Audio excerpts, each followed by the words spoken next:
मर्द की कमाई पर सबसे ज्यादा हक किसका होता है? एक आलमे दीन के पास एक शख्स जाता है और वो ये सवाल पूछता है और वो आगे से इतना खूबसूरत अंदाज में मिसाल देकर वो आगे से जवाब देते हैं, वो मैं आपके साथ अभी शेयर करता हूँ।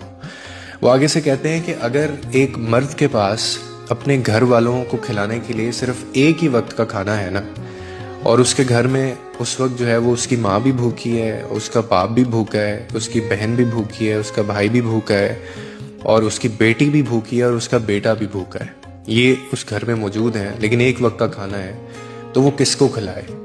और साथ में उसकी बीवी भी भूखी है।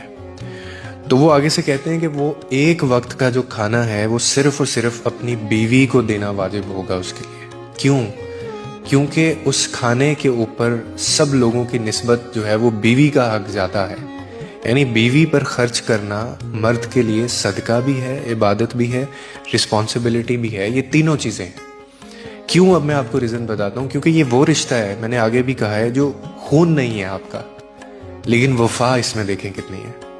माँ बाप भाई या जो बहन होते हैं ये आपका अपना खून है, मगर बीवी वो रिश्ता है जो तुम्हारी किस्मत में लिख कर तुम्हारे नसीब से तुम्हें मिलती है, और फिर वो तुम्हारी हर थकन, हर दर्द और हर परेशानी को बांटती भी है।